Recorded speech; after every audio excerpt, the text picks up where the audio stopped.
Welcome po sa aking YouTube channel, Randy Channel. Paki-subscribe, like, and share sa aking YouTube channel, Randy Channel. Okay? Itong vlog ko ay patungkol tulad sa mainit na balita doon sa upload ni Senator Rapi Tulfo doon sa kanyang programa na yung RTIA. Na kung mapapansin niyo po doon sa kanyang programa na may nag-complain na talent doon sa programa ng TV5. Empleyado siya roon at yun nga niyaya nga siya ng kanyang boss na mag-happy-happy. At yun nga, pagdating sa tapos ng happy-happy, nalasing, ayun yun, inabuso, di umano siya ng kanyang boss na isa sa mga may katungkulan dyan sa TV5. At ito, yung aking comment naman doon sa isang abogado na di ko alam kung nagtatanga-tangahan itong abogado kasi nireaksyonan niya yung ginawa ni Senator Rapi Tulfo. Di ko alam kung nagtatanga-tangahan o talagang tanga lang itong abogado na to. Hindi ko napapangalan itong abogado na to kasi kung mapapanood nyo itong video upload ko, alam niya kung sino siya. Itutukoy ko na abogado na. Masabi ko pa, ang kapal pa ng mukha nitong abogado, hindi ko alam kung binigyan siya ng permiso ni Senator Rapi Tulfo na kunin yung kanyang video ni Senator Rapi Tulfo. Diba? Kinuha yung video ni Senator Rapi Tulfo at binigyan niya ng reaction. Na kung tutusin, bawal yun. Gamitin yung video ni Senator Rapi Tulfo na wala siyang permiso. Kasi itong abogado na to, kontra to kay Senator Rapi Tulfo eh. Okay lang sana gamitin video ni Senator Rapi Tulfo kung ito isang ayon kay Senator Rapi Tulfo. Di ba? Kaso nga lang, makapal ang mukha nito eh, itong abogado na to eh. Gagamitin yung video ni Senator Rapi Tulfo, magkukre-reaction siya ngayon. Na yung pagre-reaction niya, parang kampi doon sa ng abuso. Di ba? Kampi doon sa ng abuso. Kaya, kung ako naman ang kung ako naman ang nagrereklamo doon kay Senator Rapi Tulfo, ba't ko sasabihin yung kuan? Ba't ko bibigkasin? Hindi siya private part. Natural, private part. Hanggang doon lang yung private part. Alam na natin yun. Kung anong private part, di ba? Alam na natin yun. Siyempre, sinabi niya, magsusumbong ba yun kung walang katotohanan? Alam, gagawa-gawa siya ng kwento, gano'n? Di ba pwedeng gagawa-gawa lang siya ng kwento para siraan lang isang tao? Di ba gano'n yun? Hindi siya pwede magawa-gawa ng kwento. Unang-una, may katungkulan yung tao na isinusumbong niya kay Senator Rapi Tulfo. May katungkulan doon sa estasyon na yon, sa TV5. May katungkulan. Gagawa-gawa siya ng kwento. Pwede ba yun? Susumbong? Hindi, magsusumbong siya ng walang katotohanan. Pwede ba yun? Ikaw naman, attorney. Hindi ko alam kung tatanga-tangahan ka o bubo ka lang talaga, attorney. O ganoon. Kaya ang daming abusado eh. Ang daming abusado ng mga may mga pinag-aralan pa naman. Abusado naman. Diba? Kakampihan mo yung isang abusado? Anong klaseng attorney ka? Diba? Tapos ang kapal pa ng mukha mo, gamitin mo yung video ni Senator Rapi Tulfo sa kanyang programa. Ba't di ka magsalita ng walang video? Di ba? Salita ka na walang video. Kunin mo lahat ng detalye doon sa upload ni Senator Rapi Tulfo, saka ka mag-reaction. Hindi gagamitin yung video niya. Ang kapal ng mukha mo. Gagamitin mo yung video ni Senator Rapi Tulfo Tapos kontra ka naman pala kay Senator Rapi Tulfo. Ang kapal talaga ng mukha mo. Kaya tama yun sabi yung comment eh. Nag-comment doon eh. Kung walang Senator Rapi Tulfo, paano pa kami mga maliliit na manggagawa? Paano pa kami maliliit, may hirap na hindi kayang gumastos ng abogado para kami pagtanggol kung kami nasa katwiran? Pag ako nasa katwiran, talagang magreklamo talaga ako at paninindigan ko. Di ba? Kaso nga lang, dahil walang pambayad na abogado, hanggang doon na lang siya.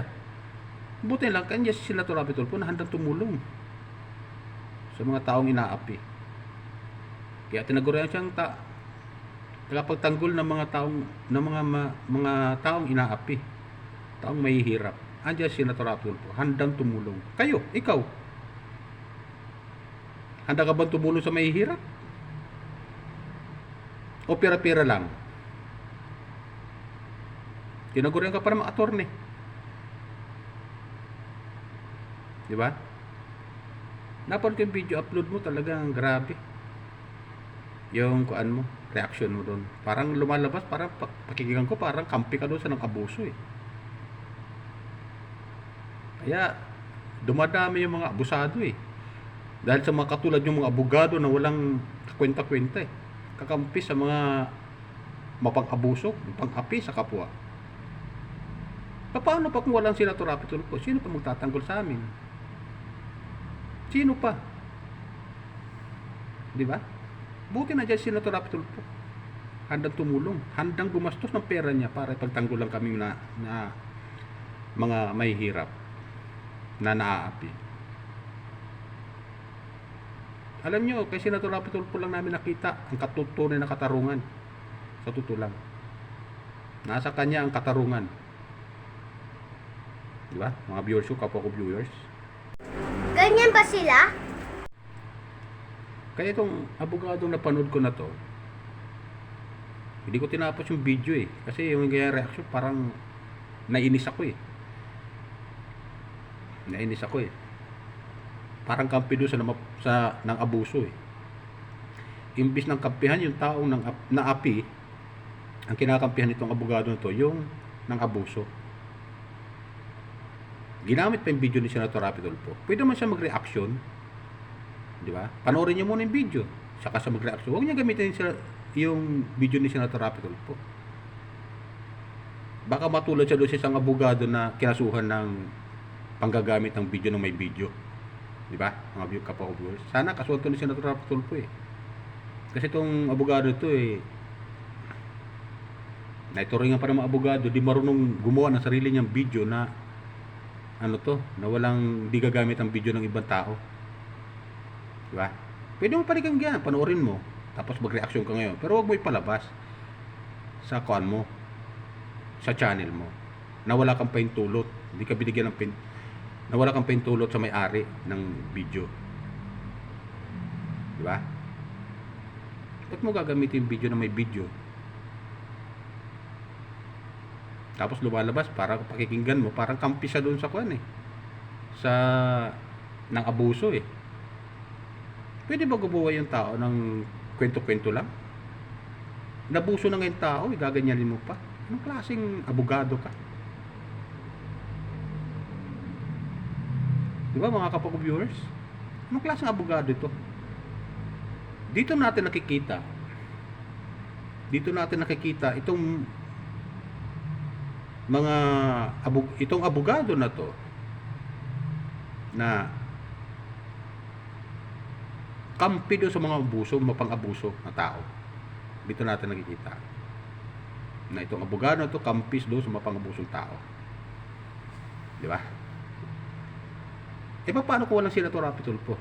Sino pa magtatanggol sa tao na yun? Nasaan yung boses ng tao na yun? Yung talent na yun? Paano siya? Saan siya kukuha ng lakas? Saan siya kukuha ng lakas kung walang Senator Rapi Tulfo? Kaya kami mga mahihirap, kumukuha kami ng lakas kay Senator Rapi Tulfo kasi siya lang ang nagtatanggol sa aming mga mahihirap. Basta nasa katwiran naman talaga eh, di pagtanggol. Nakita niyo naman kay Senator Rapi Tulfo, pero siya Alam niya, pag nakita yung nagsisinungaling ka rin, nagsusumbong ka siya, sinungaling, bibirahin ka rin niya. Pero siya, marami na akong napapanood sa mga programa niya. Pag nagsisinungaling ka, pagsasabihan ka niya. At yung isinusumbong, sinasaluduhan pa niya. Sinasabihan, tama yung ginawa mo. Yung isinusumbong ha, kung nasa katwiran. Pero kung wala sa katwiran, sigurado ipaglalagyan ka sa kanya. Tutulungan niyo ito nagre-reklamo. Napapanood ko yung mga video upload ni Senator Rapi Tulfo. Marami siyang mga tinutulungan na talagang agrabyado. Kaya sa kanya tumatakbo yung mga tao eh. Dahil alam ng tao na may hustisya. May hustisya. Gugulo ang hustisya. Pag sa kanya nagsumbong, sigurado, gugulo ang hustisya. Pero kung wala ka sa katwiran, nagsumbong ka sa kanya, pagsasabihan ka niya. Na huwag kang gumawa ng kwento ng walang katotohanan. Di ba?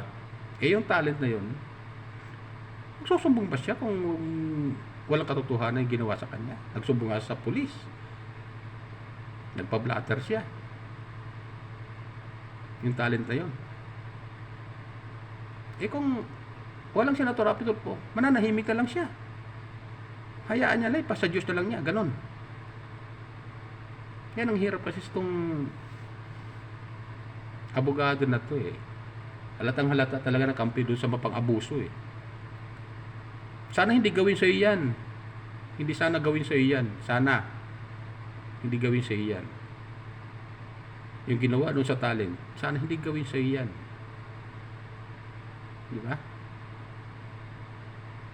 Kaya hindi ko rin tinapos yung kanyang yung kanyang ginagamit yung video ni Senator Rapi Tulfo para siraan lang yung tao. Para siraan lang si Senator Rapi Tulfo. Ipakita niya sa mga nanonood sa kanya. Tapos mayroon ako nabasa doon sa mga against kay Senator Rapi Tulfo. Nabasa ko sa comment. Kasi daw, grandstanding lang daw si Senator Rapi Tulfo. Alam niyo itong mga nagko-comment na hindi sang-ayon kay Senator Rapi Tulfo. Ito yung mga taong mga nasagasaan o nasagasaan yung mga kamag-anak ni Senator Rapi Tulfo at galit kay Senator Rapi Tulfo. Nasagasaan sila eh kasi pang-abuso sila sa kapwa eh. Eh kung di sila mapang-abuso, sasagasaan ba sila ni Senator Rapi Tulfo? Hindi. Baka ipagtanggol pa siya pag nagsumbong sa kay Senator Rapi Tulfo. At nakita niya naman Senator Rapi Tulfo, pero siya,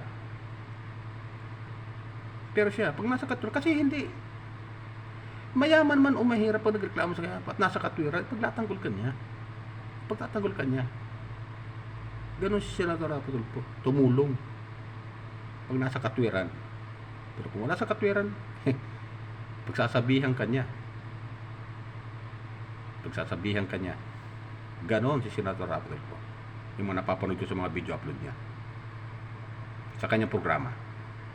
Kawawa naman.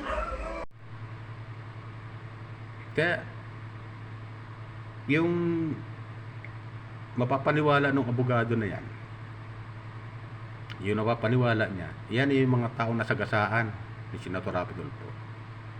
Pero karamihan doon, ang comment, kung walang Senator Rapi Tulfo, saan pa pupunta yung taong naagrabyado? Kanino pupunta yung taong naagrabyado? Kung may puwira yung ng abuso, may pera, at yung naagrabyado walang pera, saan siya pupunta? Mamundok? Umawak ng armas? Lumaban? Kaya yung iba, hindi nagtatakot, ba't namumundok eh? Dahil ang hostisya, wala silang hostisya nakukuha. Di ba? Iba namumundok eh. Kasi doon lang makikita ang hustisya eh. Lalaban sila ngayon ng parehas na laban. Kaya namumundok sila eh. Kaya may mga taong ganun eh. Paano kung walang Senator Rapi Tulfo? Nasaan ang hustisya? Kung walang Senator Rapi Tulfo, natakbuhan ng mga mahihirap na inaapi. Sa kanya lang tumatakbo. Kaya marami naniniwala sa kanya dahil nasa katwiran siya palagi. Panig siya ng katwiran. May hustisya. Mabririnig ang boses ng isang mahirap pag si Senator Rapi Tulfo ang tumulong. Sigurado, pakikinggan siya. Di ba? Yan lang sa akin mga kapwa ko, viewers, subscriber. Baka meron pang hindi nakapag-subscribe sa aking YouTube channel, Randy Channel. Paki-subscribe, like, and share sa aking YouTube channel. Okay? Ingat po tayo lagi. Pagpalay po tayo ng pumay kapal. Bye!